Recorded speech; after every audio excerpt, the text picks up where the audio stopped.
She told her husband she was at a charity gala, but her car was outside her lover's apartment. Michael Hayes used to be proud when people mentioned his wife's name. At business dinners, neighborhood events, church fundraisers, and holiday parties, someone would always find a way to say it. "Claire is such a generous woman. Your wife has a beautiful heart, Michael. She does so much for the community. You're lucky to have a woman like that beside you." Michael always smiled when they said it. He did not smile politely. He smiled with real pride, the kind that warmed his face before he could stop it. He believed every word. Claire Hayes was elegant, thoughtful, patient, and admired by nearly everyone in their upscale Atlanta suburb. She knew how to walk into a ballroom and make strangers feel welcomed. She knew how to speak to donors without sounding hungry for money. She knew which elderly widow needed a ride, which school fundraiser needed volunteers, which hospital charity needed a silent auction table arranged before anyone else arrived. To the world, Claire was a woman of grace. To Michael, she was his wife. For 15 years, that had meant something sacred to him. Their marriage was not perfect, but he believed it was solid. They had survived lean years, long workdays, family illness, failed pregnancies, financial pressure, and the quiet disappointments that come with middle age. Michael ran a successful commercial flooring company, the kind of business that demanded early mornings, late calls, difficult clients, and constant problem-solving. He worked hard because he had grown up watching his parents worry about money, and he promised himself Claire would never have to live that way. He bought her a beautiful house with white columns and a long driveway. He paid for vacations, donations, dinners, and dresses. He supported her charity work without complaint. When she needed checks written for community programs, he wrote them. When she needed him to attend a gala, he put on a tuxedo and stood beside her. But somewhere over the years, Michael had started confusing support with presence. He gave Claire everything he thought a good husband should give: security, comfort, respect, freedom. What he did not give enough of was himself. By the time he realized that, Claire's car would already be parked outside another man's apartment. Claire Hayes did not wake up one morning planning to betray her husband. That was what made the story harder for her to face later. Betrayal did not arrive wearing its full name.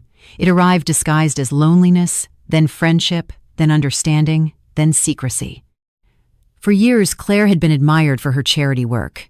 She helped organize annual fundraisers for children's hospitals, scholarship programs, domestic violence shelters, and food banks. She loved parts of it sincerely. She loved seeing money go where it was needed. She loved watching a struggling program receive enough support to survive another year. She loved using her social world for something more meaningful than expensive lunches and polite gossip. But charity also gave her an identity. At home, Michael often came in tired, kissed her cheek, asked about her day, then drifted toward his laptop or a phone call. In public, people saw Claire. They thanked her.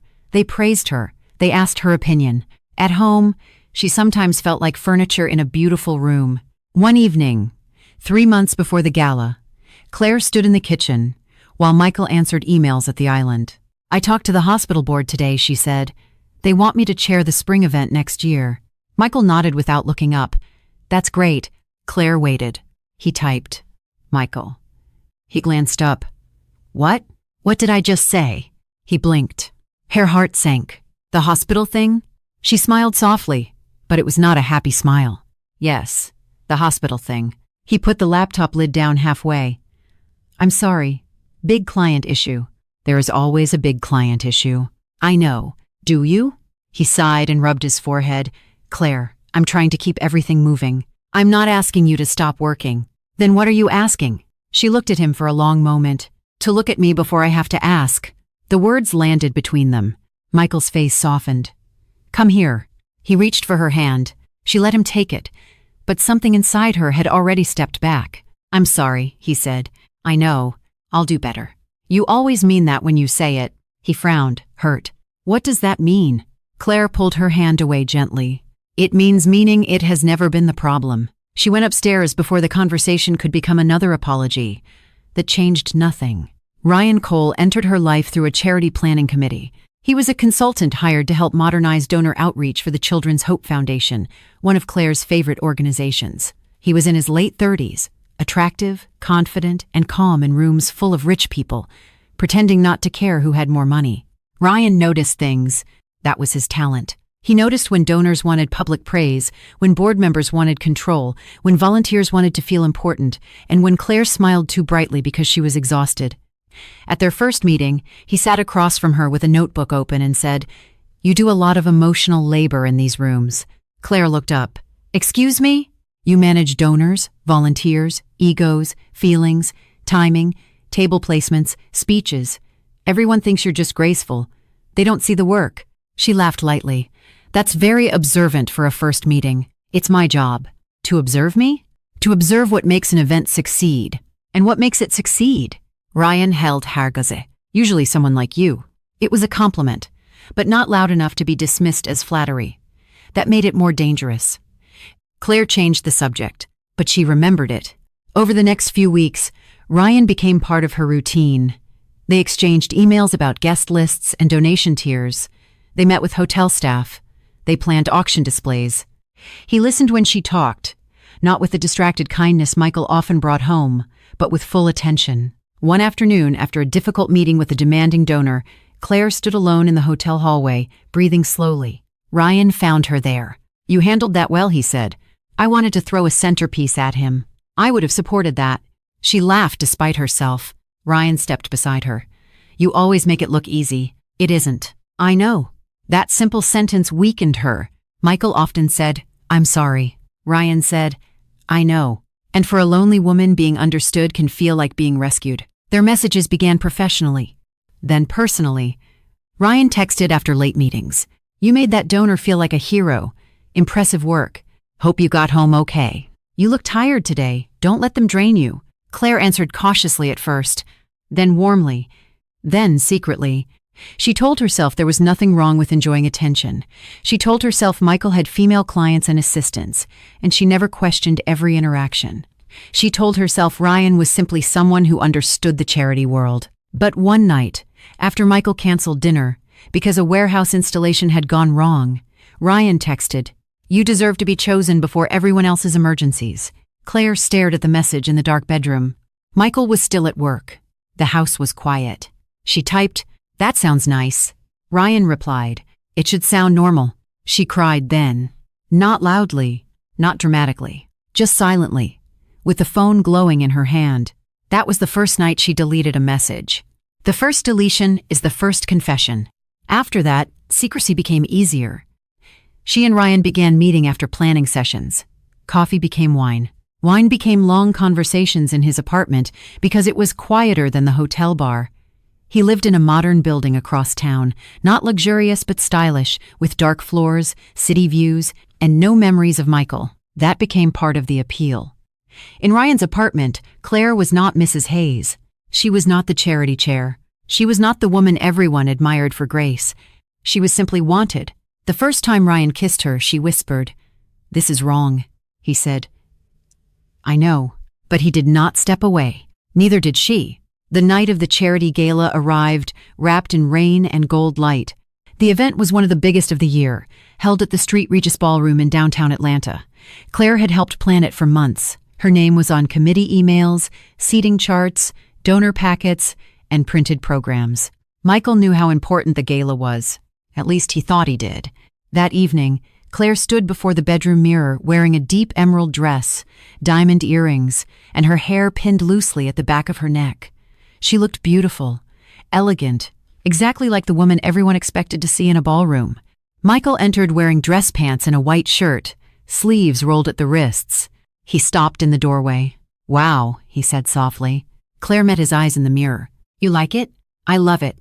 For one painful moment, she saw the man she had married, not the distracted businessman, not the tired provider. Her husband. His admiration was honest, and that made guilt rise sharp in her throat. "You could come," she said suddenly. Michael blinked. "I thought you said it was committee-heavy tonight." "It is. I don't want to be in the way." "You wouldn't be." He smiled. "You'll be working the room. I just stand around looking confused by auction baskets." Claire almost laughed. Almost. He walked closer and kissed her shoulder. "I'm proud of you," he said. "What you do matters." She closed her eyes. Those were the wrong words for a woman about to lie. Michael picked up her wrap from the bed and placed it gently around her shoulders. "Drive safe." Claire turned and kissed him. It lasted longer than he expected. When she pulled away, he smiled. What was that for? She swallowed. Happy charity night. He laughed. She left before guilt could become confession. In the driveway, she sat behind the wheel with both hands on the steering wheel, breathing hard. Her invitation to the gala lay on the passenger seat. Her phone buzzed.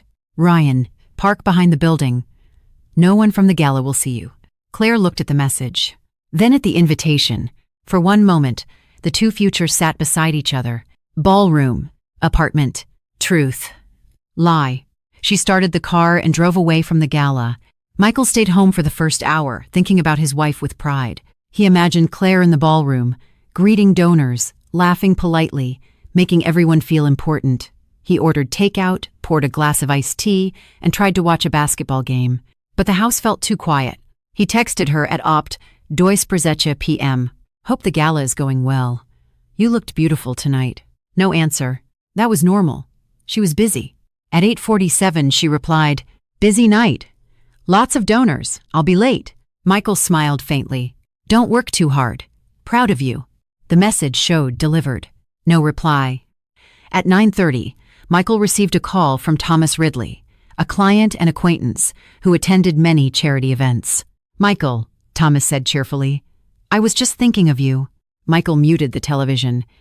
That usually means you need new flooring. Thomas laughed. Not tonight. I'm at the Children's Hope Gala. Beautiful event. Your wife did a great job with planning. Michael smiled.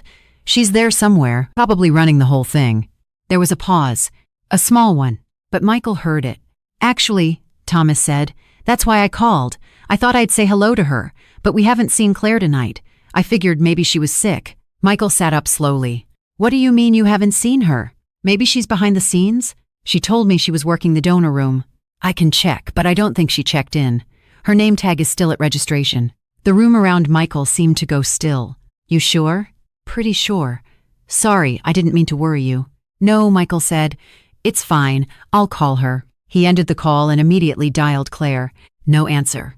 He called again. No answer. Then a text appeared. Can't talk. In the middle of donor conversations.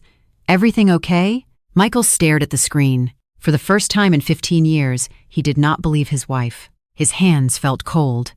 He opened the shared location app they had used for years for safety and convenience. He almost closed it immediately, ashamed of himself. Then he thought of Thomas saying her name tag was still at registration. He let the map load. Claire's location appeared across town. Not at the Street Regis. Not downtown. Not near the gala. Her phone was at a residential apartment building near Midtown. Michael sat very still. He told himself there could be an explanation. Maybe she had gone to help someone. Maybe a friend had an emergency. Maybe the app was wrong. Maybe.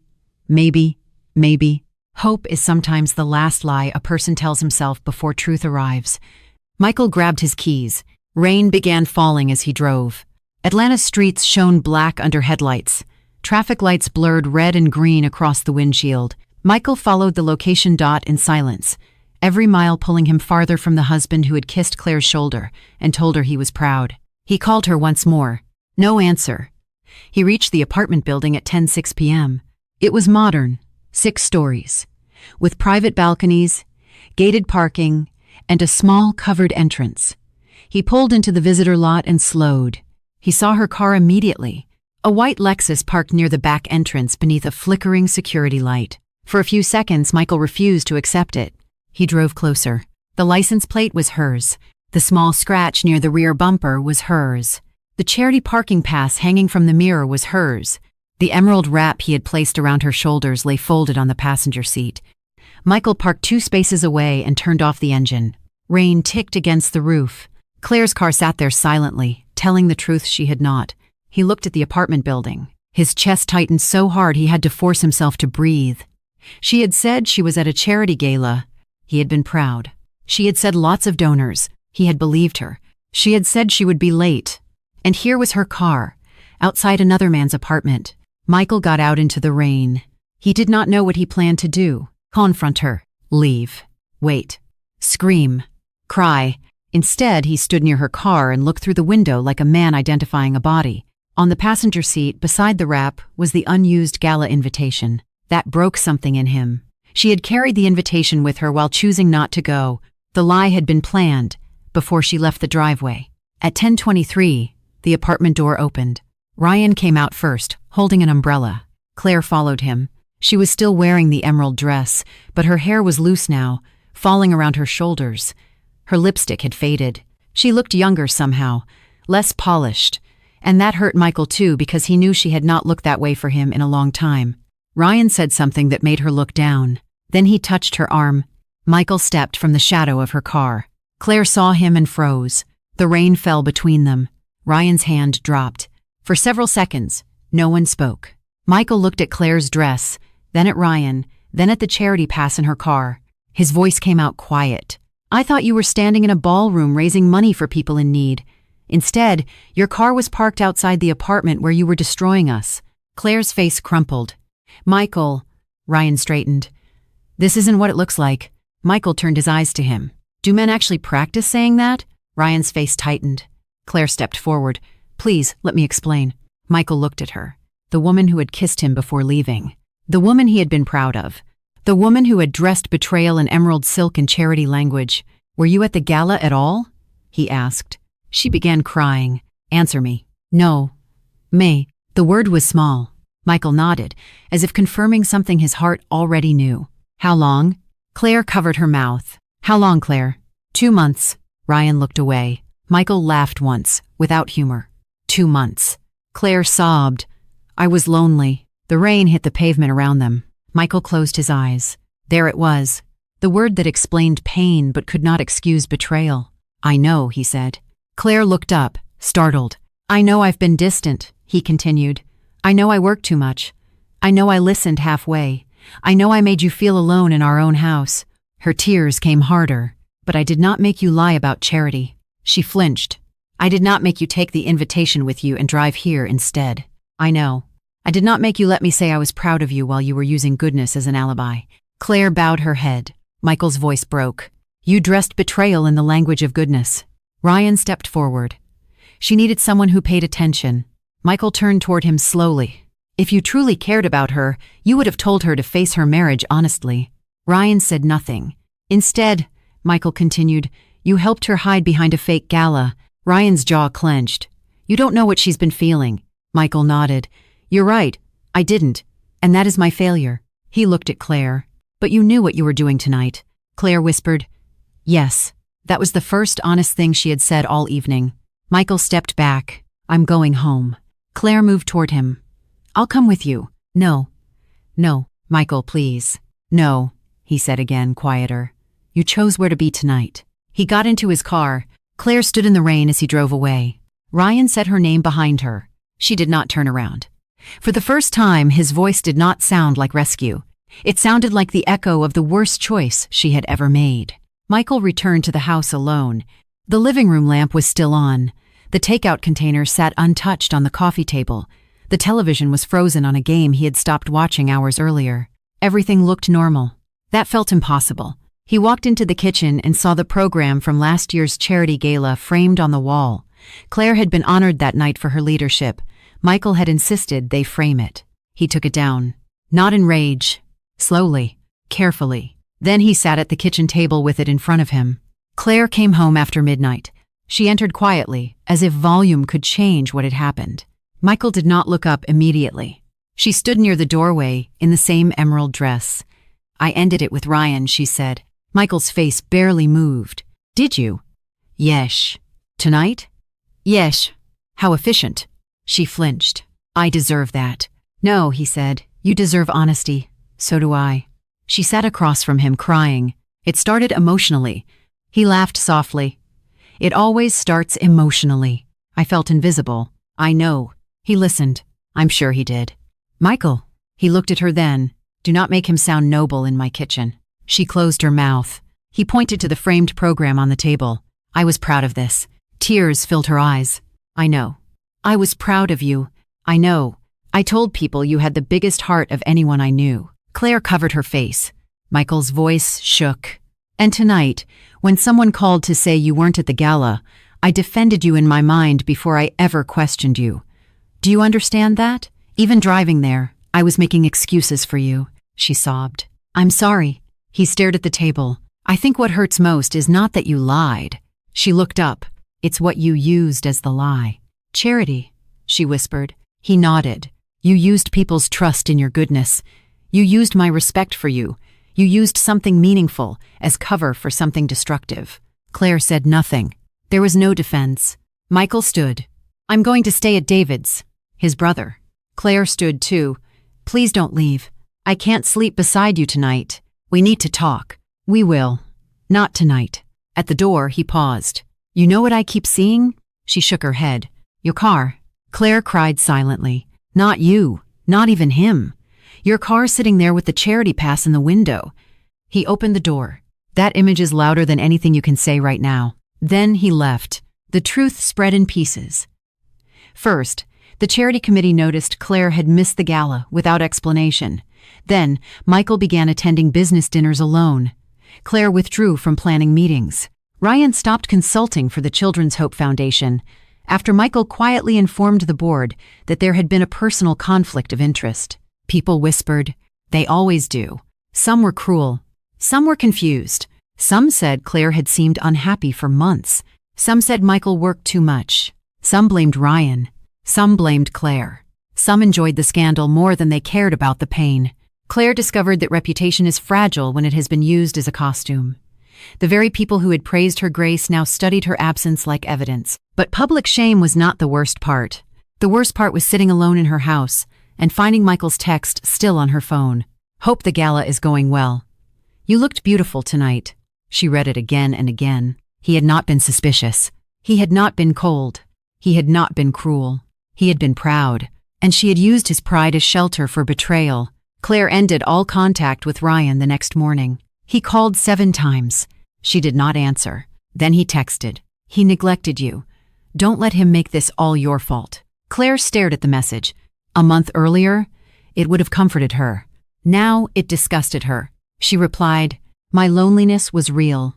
My betrayal was mine. Do not contact me again. Then she blocked him.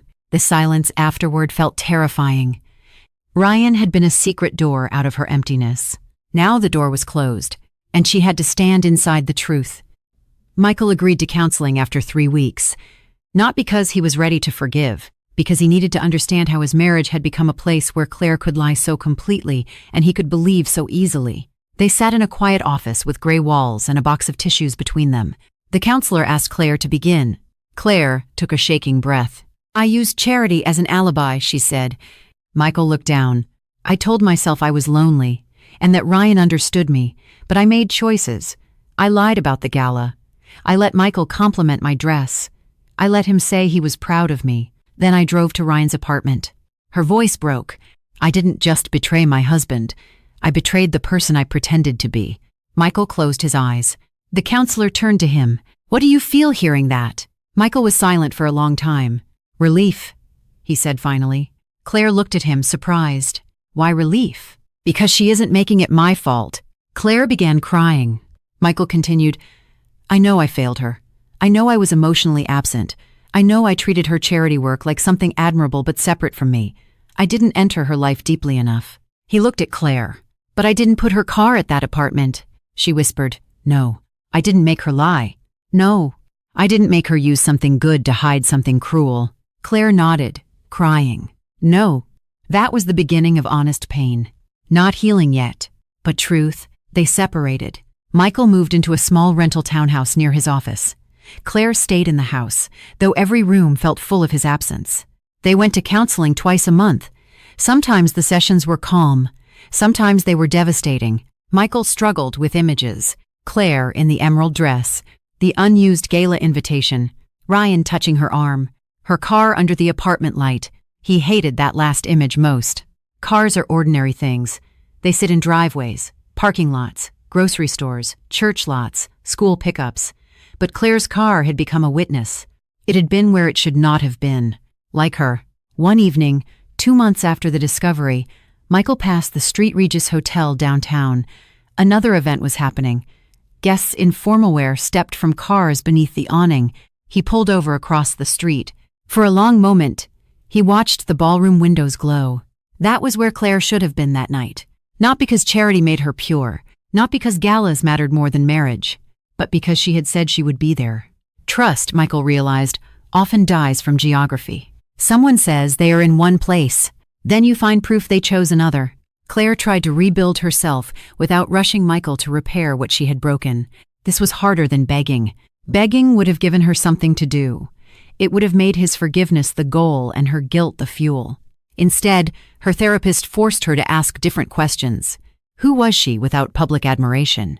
Why had being seen by Ryan mattered more than being honest with Michael? Why did she let charity become part of her mask?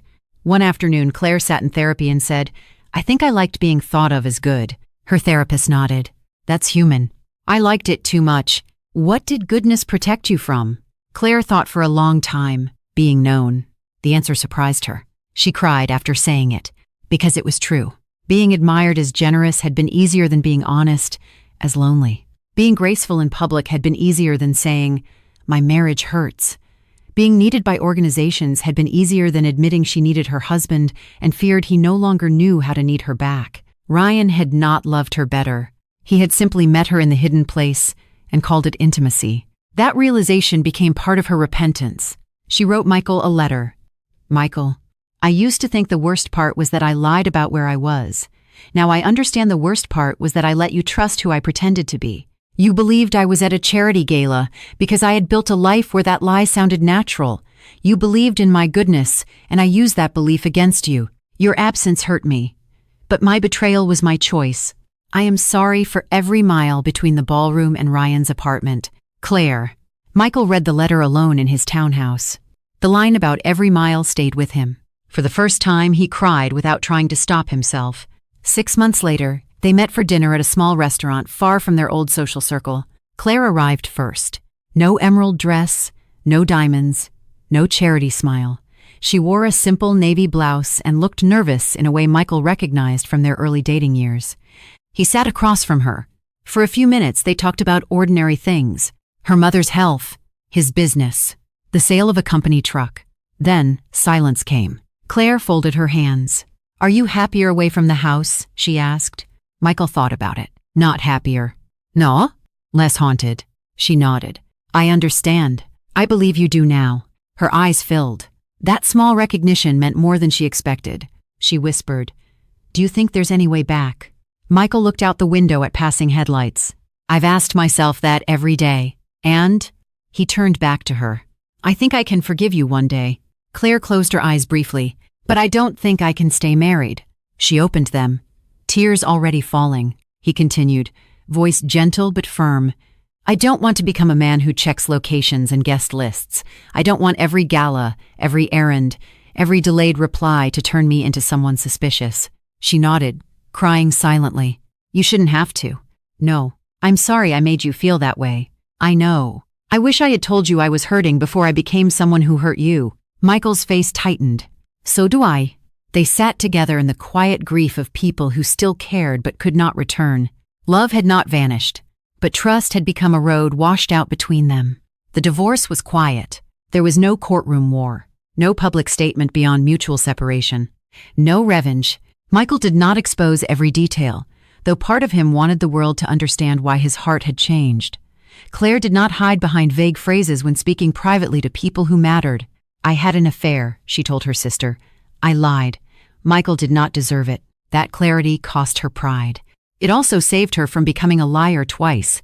Claire stepped back from major charity leadership for a year, not because charity was bad, but because she needed to stop using public service as proof of private integrity. She volunteered quietly instead, packing food boxes, answering phones, doing work no one applauded.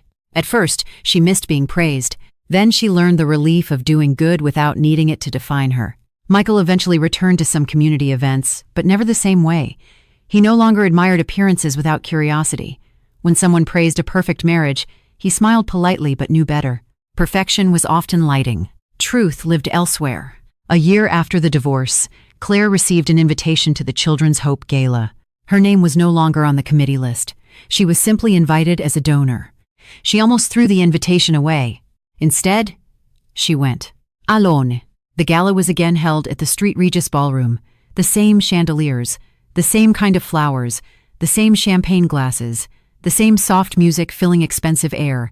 Claire stood near the entrance for a long moment. This was where she had claimed to be on the night everything broke. For months, she had imagined the ballroom as the life she betrayed. Now she saw it clearly. It was only a room.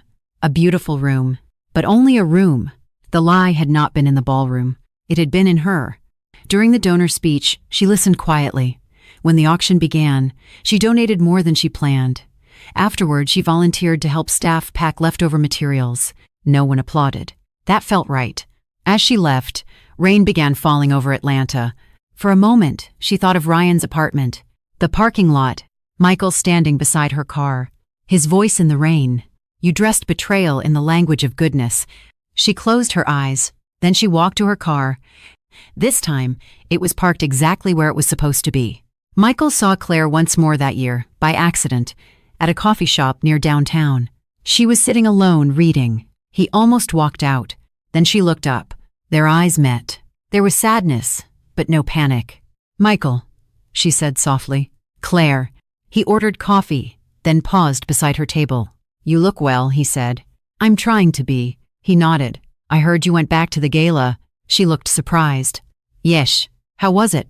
Claire thought carefully. Honest. He understood enough not to ask more. She looked at him. "Are you okay?" Michael took a breath. "Some days." "That's fair." He smiled faintly. "It is."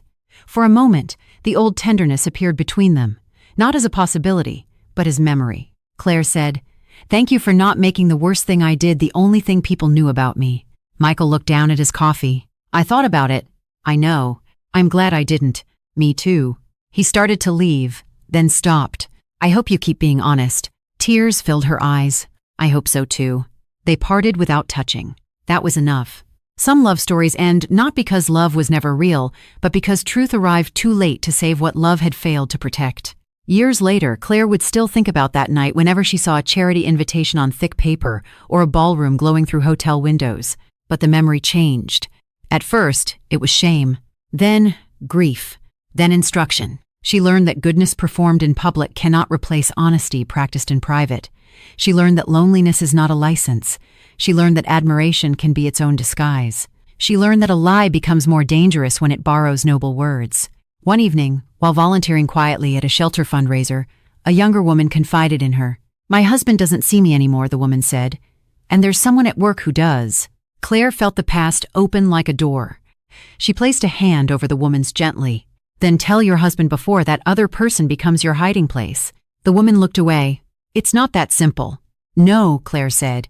"It isn't, but secrecy will make it worse." The woman looked at her. Claire did not tell the whole story. She only said, "I once used something good as a cover for something dishonest. It cost me more than I thought a lie could cost." The woman was quiet for a long time. Then she nodded. Maybe she understood. Maybe she would not until later. People often learn truth only when consequence teaches it. Claire knew that better than anyone. Michael remarried eventually. Not quickly. Not easily. Her name was Anna, a school principal with steady eyes and a laugh that made him feel less guarded. Early in their relationship, Michael told her what happened with Claire. He expected pity. Anna said, "Thank you for trusting me with the wound before it turned into suspicion." That sentence stayed with him. They built something slower than passion and stronger than performance. Michael learned to ask real questions. Anna learned to answer them. When she attended late school events, she sent photos without being asked. Not because Michael demanded proof, but because kindness sometimes looks like protecting someone from old pain. Trust returned to him carefully, not the old innocent trust. "Et we so want?" One that knew love required attention, one that knew presence mattered, one that knew honesty must be spoken before loneliness starts searching for witnesses. Claire never forgot Michael's first message from that night. "Hope the gala is going well. You looked beautiful tonight." For years, she kept a screenshot of it hidden in a folder, not to punish herself, but to remember the tenderness she had betrayed. One day, she deleted it. Not because she had forgotten, because she finally understood that repentance did not require keeping every wound open. Before deleting it, she whispered, "You were kind. I am sorry." Then the screen went blank. Outside her apartment window, Atlanta moved beneath evening lights. Somewhere, a gala was probably beginning. Women in beautiful dresses were stepping from cars. Men were adjusting ties. Donors were smiling. Speeches were being prepared. Good causes were being supported. Claire still believed in good causes. She simply no longer believed public goodness could cover private lies. The final truth of her marriage remained simple and painful. A charity gala can make a person look generous in public, but private betrayal reveals the truth of the heart. And when someone uses goodness as a cover for dishonesty, even a parked car can expose the lie.